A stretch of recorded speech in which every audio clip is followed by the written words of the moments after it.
Hola, bienvenidos una vez más a Hablemos de Salud. Hoy comenzamos con un tema de suma actualidad, como lo es sin lugar a dudas el coronavirus y la importancia de los controles cardiológicos luego de haber pasado por esta enfermedad. Fuimos hasta la unidad de cardiología clínica a dialogar con el doctor Horacio González, médico cardiólogo, quien en esta entrevista comienza explicándonos con qué síntomas llegan los pacientes luego de haber pasado por el COVID.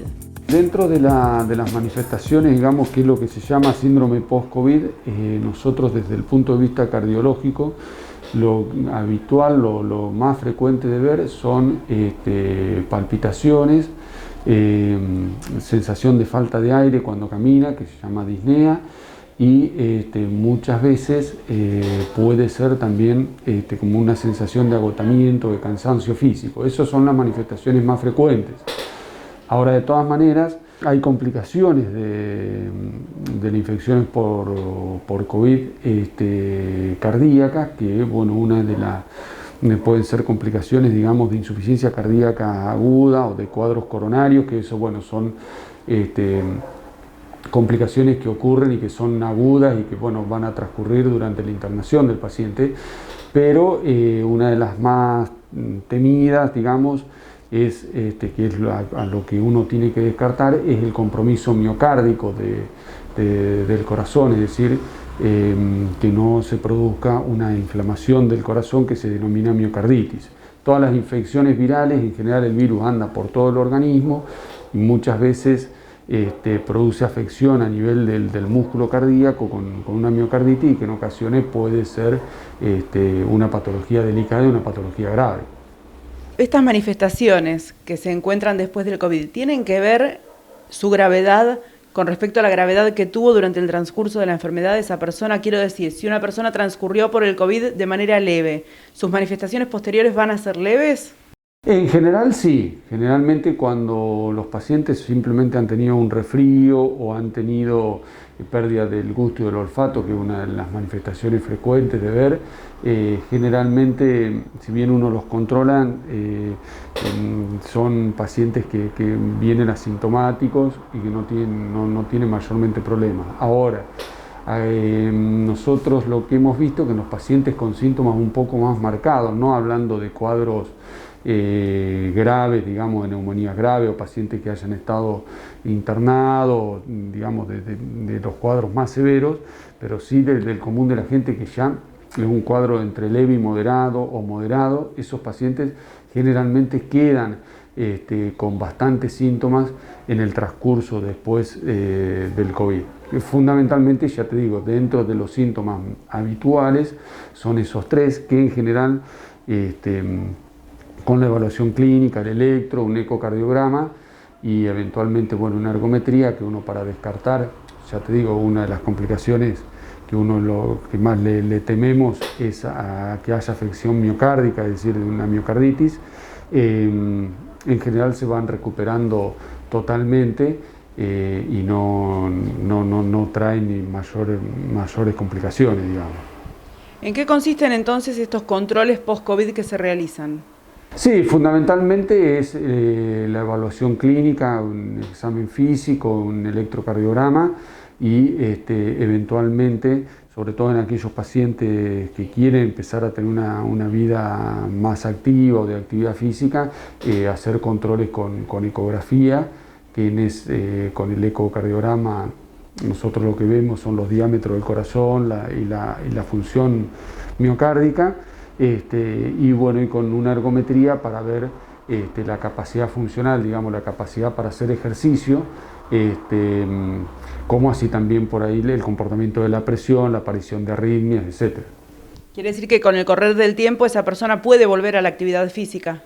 Sí, generalmente uno lo que nosotros recomendamos, depende de qué tipo de actividad física sea, pero lo ideal es hacer reposo físico, digamos, de no hacer actividad física por lo menos un mes, y aquellas personas que hacen actividad física leve, bueno, pueden empezar a caminar, andar en bicicleta, y los que realizan actividades físicas más intensas, lo aconsejado, ni hablar de por ahí del alto rendimiento, y eso lo aconsejado es esperar un poquito más, entre 1 y 3 meses más o menos, para realizar ejercicio. De todos modos, se va regulando mediante el control médico. Sí, eso se evalúa también mediante el chequeo, y uno tiene que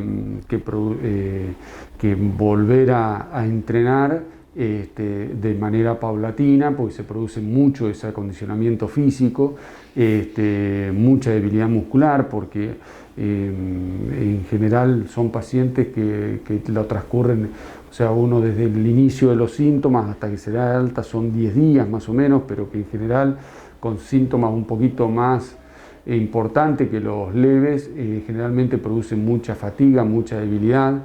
Entonces los pacientes están mucho tiempo en cama y con mucha fatiga, y eso genera mucha debilidad muscular, que bueno, después de a poco tiene que reiniciar las actividades, no solamente por la parte cardíaca, sino también para prevenir lesiones musculares, lesiones articulares, etc.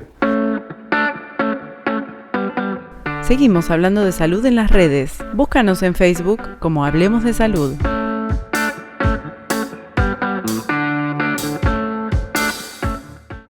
Unidad de Cardiología Clínica, Doppler Color, Ecoestrés, Holter, Rehabilitación del Cardiópata, Ergometría Digital, TIL Test, Mapa, Prequirúrgicos a Demanda, Cardiología Infantil, 491-0024. Natalis, centro dedicado exclusivamente al diagnóstico y tratamiento en medicina reproductiva, con el respaldo de Procrearte, Bioprocrearte y Maternity Bank. Rodríguez 922. Instituto Superior de Gastroenterología, diagnóstico y tratamiento de enfermedades del aparato digestivo en adultos y niños. Paz 1088, 443-4243. En Tandil, Farmacia Traverso. Más de 20 años de responsabilidad y compromiso con sus clientes. Centro de vacunación oficial. Sector de dermocosmética. Farmacia Traverso. Bolívar esquina Chile. En la web farmaciatraverso.com. En Tandil, Hotel Francia, testigo de 100 años de historia de una ciudad increíble. Avenida Colón 1580, 0249-442-3240. elhotelfrancia.com.ar. La Estación, el equilibrio perfecto entre tu café diario y un lugar único. Coffee Shop La Estación, Chávez 540. Te seguimos ofreciendo el más cálido servicio. Venta, servicio y logística de implantes para cirugía. Alquiler de artículos de rehabilitación y posoperatorio. Nebulizadores. Tecnomédica Ortopedia. Sarmiento 557. Habitualmente, cuando nos referimos a la neonatología, pensamos exclusivamente en el cuidado del recién nacido. Sin embargo, es mucho más abarcativa. Hoy te invitamos a conocer el servicio de neonatología que funciona en la Clínica 25 de Mayo de Mar del Plata, junto al doctor Juan Hugo Pedraza, médico jerarquizado en neonatología. Bueno, el servicio de neonatología funciona en 3 partes, ¿no? Una parte que se encarga de todo lo que es la atención del recién nacido, es decir, desde que la mamá ingresa a la clínica, cuando tiene su trabajo de parto, ya sea parto vaginal o cesárea, ahí siempre va a haber un neonatólogo, donde va a asistir al bebé cuando nazca. Esa asistencia, ¿no es cierto?, consiste más que nada, sobre todo, en revisar y determinar si ese bebé está en condiciones para que esté con su mamá o no en la habitación. Obviamente, cuando nace el bebé, siempre que el bebé esté en buenas condiciones, que son la mayoría de las veces, por supuesto, se queda con la mamá un tiempo, no es que inmediatamente uno lo retira, ¿no? Después, si un bebé, lamentablemente por una patología previa o por una mala transición en el nacimiento, ingresa a la neonatología sería la internación de ese bebé. También pueden ingresar a neonatologías bebés que se han ido a su casa y que por alguna patología posterior y siendo menor de 28 días van a ingresar también a la NEA. Ahí también funciona el servicio de neonatología, donde existen en la actualidad más de 10 neonatólogos especializados que trabajan en este servicio y además enfermeras que son especializadas también en enfermería. Ahí contamos con toda la tecnología disponible para dar una buena atención al recién nacido, ¿no? Y la tercera pata del servicio de neonatología es el consultorio del recién nacido o seguimiento del recién nacido, que lo dividimos en dos partes. Una parte donde hacemos el seguimiento de los bebés que han estado internados en la neonatología, sobre todo de aquellos bebés con una patología más compleja o sobre todo de los bebés recién nacidos prematuros, los prematuros extremos. Aquellos con una patología por ahí sencilla, como puede ser haber estado en luminoterapia, que es una patología frecuente y común, generalmente siguen con la atención de su pediatra. El resto los vamos siguiendo por ahí. Y en ese mismo consultorio también hacemos lo que son las consultas prenatales. Es decir, que las mamás pueden venir a la consulta con nosotros y charlar sobre cómo va a ser el nacimiento de su bebé, cómo nos vamos a manejar dentro del quirófano, de la sala de parto, si esa mamá conoce que tiene una patología ella preexistente, como ser hipertensión, como ser diabetes gestacional que requiera alguna medicación, o es una mamá que ya sabe que su bebé viene creciendo lentamente, que tiene algo o alguna patología más compleja, alguna cardiopatía congénita o algo que ya sabemos que sí o sí se va a internar.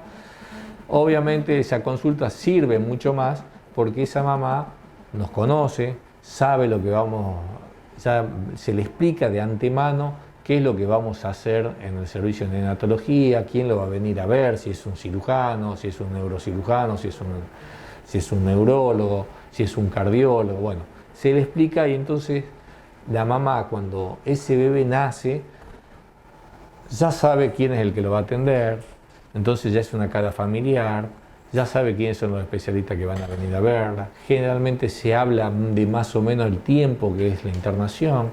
Entonces es una situación mucho más sencilla de manejar que sea un shock de entrada que uno en la sala de parto le diga, mire señora, lamentablemente su bebé se tiene que internar por esto, vamos a hacer. Entonces por ahí es más conveniente siempre hacer esa consulta prenatal.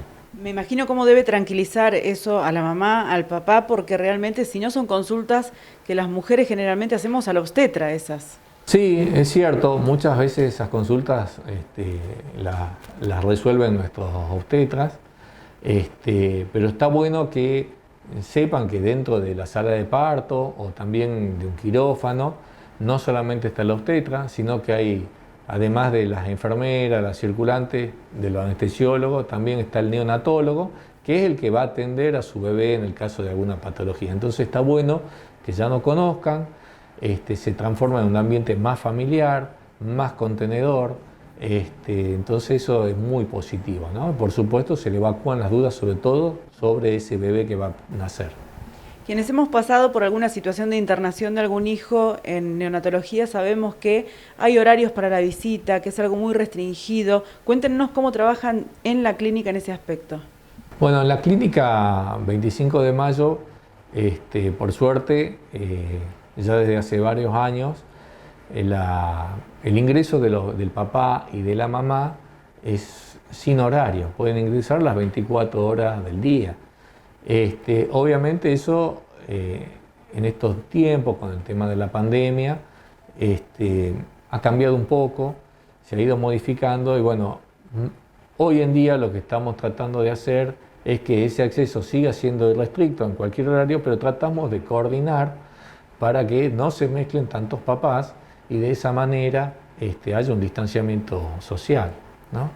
Pero tratamos de que estén el mayor tiempo posible para que los papás puedan cargarlo a su bebé, alimentarlo a su bebé, colaborar con un cambio de pañal, el baño, para que haya un más apego y un mejor vínculo entre los papás y ese bebé, ¿no?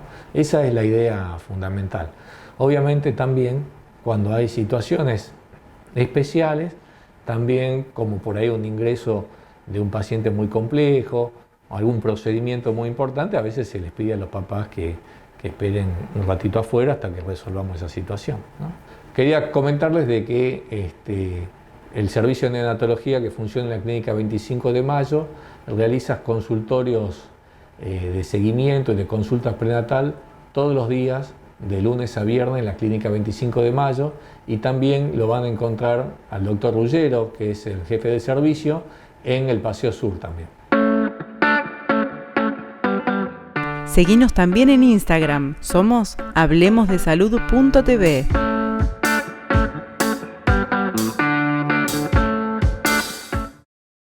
Gracias a vos crecimos para estar más cerca. Estamos en Paseo Sur con más de 20 especialidades. Tenemos un centro de rehabilitación, un anexo en 25 de Mayo de consultorios externos, el vacunatorio y medicina del viajero. Ahora podés sacar turno de una forma más rápida y más segura descargando nuestra app Clínica 25 de Mayo, disponible en Play Store y App Store. También podés pedir recetas en nuestra web. Gracias por ser parte de este crecimiento. Instituto Radiológico. Cumplimos 50 años brindando medicina de excelencia y creciendo en tecnología, con equipos de última generación únicos en Mar del Plata y zona de influencia. Resonador 3 Tesla, PET-CT, mamografía 3D, tomosíntesis. Ahora también podés visualizar tus estudios a través de nuestro portal virtual de imágenes ingresando a irradiológico.com.ar. Natalis, centro dedicado exclusivamente al diagnóstico y tratamiento en medicina reproductiva, con el respaldo de Procrearte, Bioprocrearte y Maternity Bank. Rodríguez 922. Venta, servicio y logística de implantes para cirugía, alquiler de artículos de rehabilitación y posoperatorio, nebulizadores, Tecnomédica Ortopedia. Sarmiento 557. La Estación, el equilibrio perfecto entre tu café diario y un lugar único. Coffee Shop La Estación, Chávez 540. Te seguimos ofreciendo el más cálido servicio. Si tenés hijos adolescentes, sabés que si hay algo que los caracteriza es que tienen muchísimos menos miedos que los adultos. Y eso hace que a veces puedan incurrir en determinadas conductas que los ponen en riesgo. Precisamente, acerca de los comportamientos riesgosos en la adolescencia, nos habla a continuación el licenciado en Psicología Leonardo Pontoriero. La idea de hoy era conversar un poco acerca de lo que venimos charlando. Últimamente la gente me viene preguntando y me viene comentando algunas cosas que se van generando a partir de las charlas que vamos teniendo. La cuestión de la adolescencia y ese periodo de tiempo de la vida del sujeto donde son adultos jóvenes genera toda una situación de movilización, de dudas, de cuestionamientos, sobre todo en los padres y en los adultos, ¿no? Que muchas veces no saben qué hacer o se encuentran con situaciones que realmente cuestan, sobre todo en esto que tiene que ver con la adolescencia, ¿no? Hoy quería traerles algo que también tuvo que ver con una pregunta bastante común, cotidiana en este último tiempo, que hace a los temores de los padres en relación a ciertas actitudes, ciertas actividades, ciertas alternativas en donde parece que el adolescente no tuviera conciencia de los riesgos que genera. Salidas a lugares que son peligrosos, exposición a ciertas situaciones que también el adulto lo vivencia como algo peligroso, lugares en la ciudad en donde están directamente asociados a lugares de consumo o lugares de encuentro con chicos y jóvenes que podrían llegar a ser peligrosos. Y la pregunta es, ¿por qué van ahí, ¿no? La pregunta del adulto es, ¿por qué mis hijos van ahí a ese lugar que es tan peligroso, con esas juntas, con ese entorno? ¿Qué pasa si consume? ¿Qué hacemos si consume? se consume alguna sustancia, ¿no? O dentro de las sustancias el alcohol. Sabemos hoy que dentro de las sustancias de consumo adolescente el alcohol, la marihuana y algunas otras sustancias son de un consumo bastante amplio y bastante naturalizado en su entorno, con lo cual también desde esa perspectiva nos pone sobre una situación de riesgo, ¿no? Pero la pregunta es, ¿y qué pasa que el adolescente y el adulto joven no evalúa esto? Como si perdieran la conciencia del riesgo que implican este tipo de conductas. Entonces tenemos que charlar. Yo a veces les explico de una manera sencilla algo que realmente es bastante complejo y que tiene que ver justamente con cómo está elaborado de alguna manera la constitución psíquica que genera esta situación en un momento particular de la vida del sujeto en donde, como decíamos en emisiones pasadas, la búsqueda del adolescente tiene tanto que ver con esto de lo que está afuera, del ser aceptado por su entorno, la salida exogámica de la que hablábamos, esto de la necesidad de encontrar dentro del contexto del mundo del adolescente una lógica que le permita darle un sentido a su quehacer, teniendo en cuenta que hasta hace muy poquito eran niños y el sentido del ser estaba directamente ligado al discurso de la familia materna o paterna, con lo cual esto ya no está. Ya el discurso familiar deja de ser un discurso que sostiene y protege y empieza a ser un discurso que de alguna manera cuestiona y del cual el adolescente necesita desprenderse para entrar en la lógica de otro discurso que es el discurso adolescente. Y dentro de ese discurso, dentro de esa normativa, dentro de ese sentido adolescente, lo que aparece justamente son este tipo de actitudes. En alguna emisión, en algún momento, y si no repasamos un poquito, decíamos que hay cierta cuestión pulsional. Recuerdan que cuando hablábamos de lo pulsional, hablamos de algo parecido a lo que sería la vida instintiva. Para poder entenderlo, es bastante más complejo.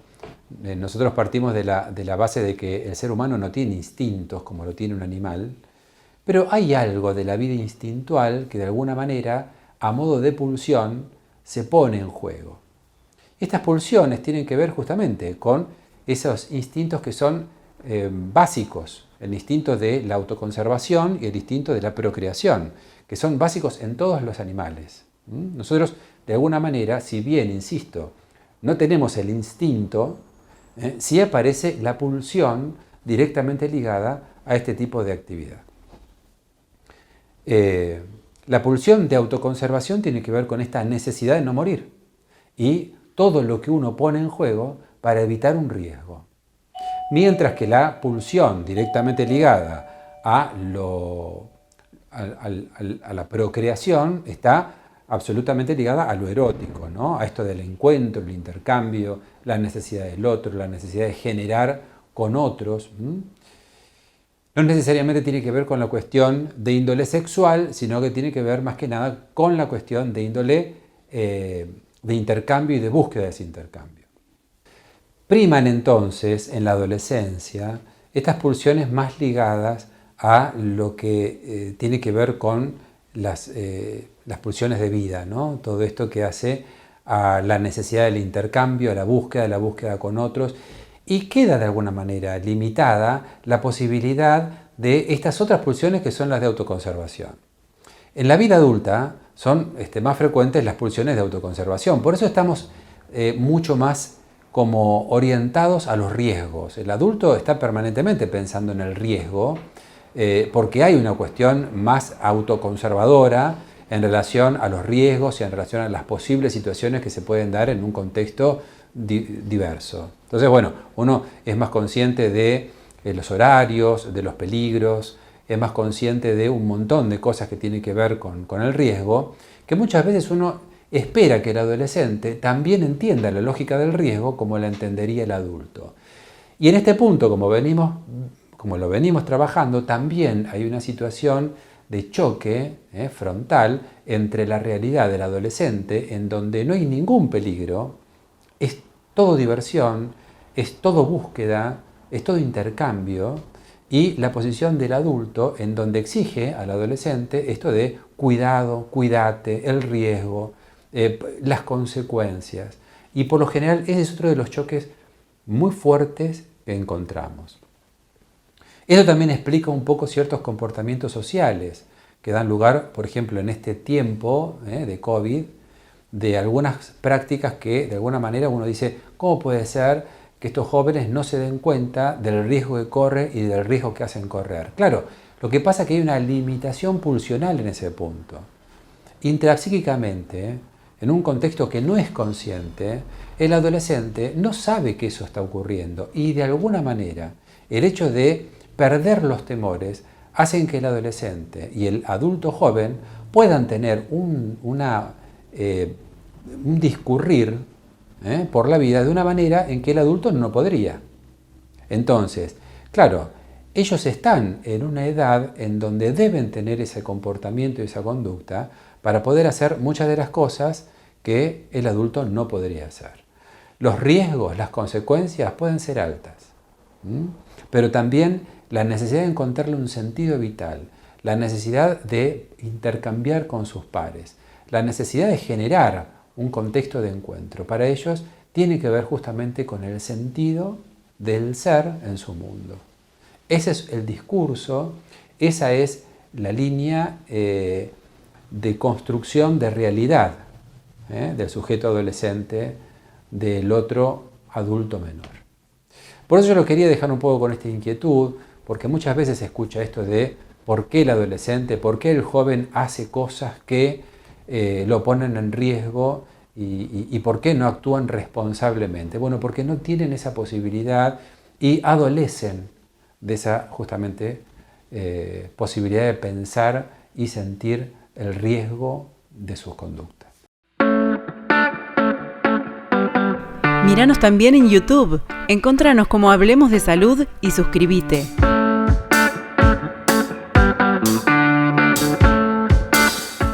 Licenciado en Psicología Leonardo Pontoriero. Trastornos de la personalidad, problemáticas de pareja. Para consultas y turnos, comunícate al WhatsApp 223-536-7243. Licenciado Leonardo Pontoriero.